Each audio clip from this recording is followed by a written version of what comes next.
It's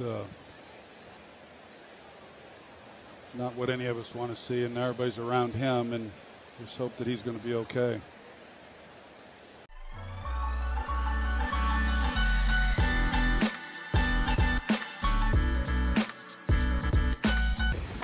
Well, hello out there. How's everybody doing? Is everybody fake conservative in New York? Christopher Wright. Here to mention of my momentous walk and talk videos. First and foremost, I kind of want to get directly to the subject today. I don't want to speak for too long. I want to talk about this elephant in the room here, and that's a gentleman by the name of Damar Hamlin, who's he's a safety on the Buffalo Bills, who was seriously injured yesterday playing football.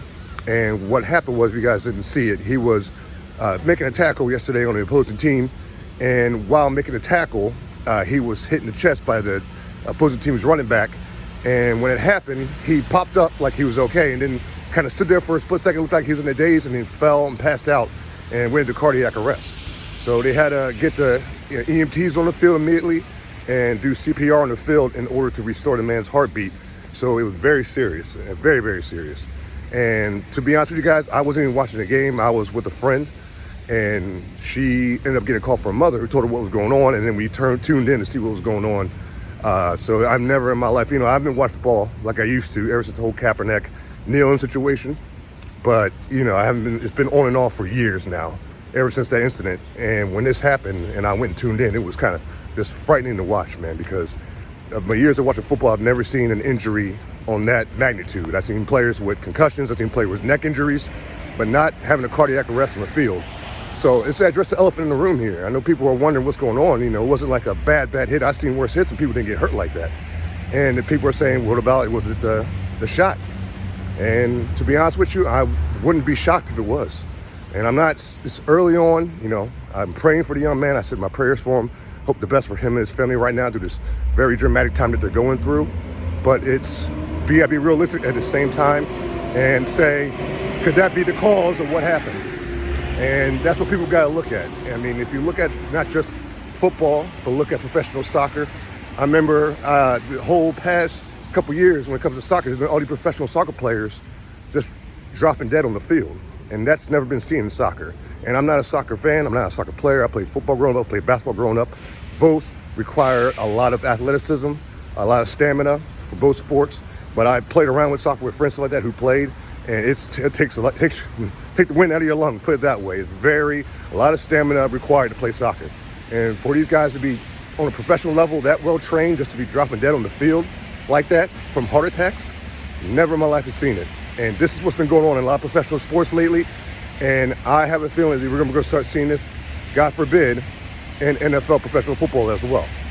So my question is this to the American people, to the National Football League, is what are you guys going to do when it starts occurring? Are you going to just sweep it on the rug, act like it's normal for a 20-something-year-old to have heart attacks playing professional sports?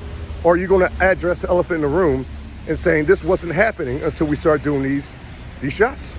And I can't say the full name because, I'll be censored. I've already been censored for talking about saying the whole entire name. And it's just, that's how crazy it's getting. So this is getting real here, people, man. And this is, like I said, depopulation. It is what it is, man. And the people who are behind this, the Dr. Fauci's of the world, the Bill Gates of the world, they've been preaching this for a very long time. And now they are in control. And you're seeing this happening even in the United States of America. People just dying suddenly. And this is what we're dealing with, people. So, I had to speak on this matter, man. Like I said, I watching it last night, it was words could not describe, man.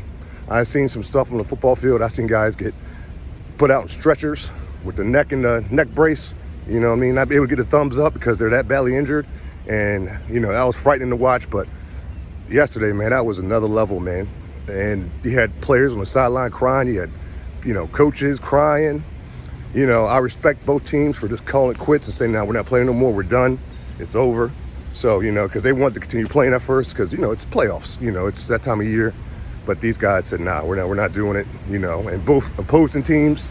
And I respect not just that, but even the fans said, no, we're leaving this game. A lot of the fans did. And they went to the hospital where, the young man was being hospitalized at, and they were praying outside the hospital together, opposing teams' fans. And the other team was the Bengals, by the way. And so, the Bengals fans were out there with the Bills fans praying for this young man. And when they were questioned about it, they said it's bigger than football, which it is. It is. It's bigger than just a sport, what happened to that young man. And I respect both teams' fans for coming together and putting sports aside for that moment to put life before that. Because at the end of the day, I love sports. I love professional sports, especially. But life is more important than that, man. You got to put God first, man, and they put God first. And we always talk about, the whole taking the knee thing. Chris, what's the big about taking the knee? I have a very big problem with that because one, it's disrespectful to America. And two, this is why we need to have taken a knee for real reasons, for God, putting God first. And you saw the players got in the middle of the field together and took a knee and prayed over this man's life. That's when you take a knee, when it's about God. That's what it's about, not just for your freaking own little clout chasing, just me moment like Kaepernick. But this is when you do it. So much respect for the teams for stopping that game and the players for, putting the competition aside for that moment to put this young man's life as a priority as it should have been. So, I'm going to be out here talking about this, man, because I have a really bad feeling, unfortunately. This is going to be just the beginning of a lot of situations very similar to this, where these young people having cardiac arrest. They're already talking about it outside of professional sports. You got young kids, 12, 13 years old, elementary school students having cardiac arrest, and the media is trying to normalize it like that's a normal thing. There's nothing normal about young people having heart attacks like this. So, just keep this young man in your prayers like I'm going to continue doing, folks. And y'all keep doing what you're doing. But like always, one last thing I forgot to mention, Damar Hamlin was able to regain his heartbeat after giving CPR on a football field. But he's at the hospital, like I mentioned earlier in the video. He has the next 14 to 28 hours will be very important to him because it determines if he'll be able to take him off the ventilator and breathe on his own or not. So keep him in his prayers because the next 14 to 28 hours will be very important and when it comes to this young gentleman's life. So like I said, God bless everybody out there listening. May God bless the United States of America. Peace out.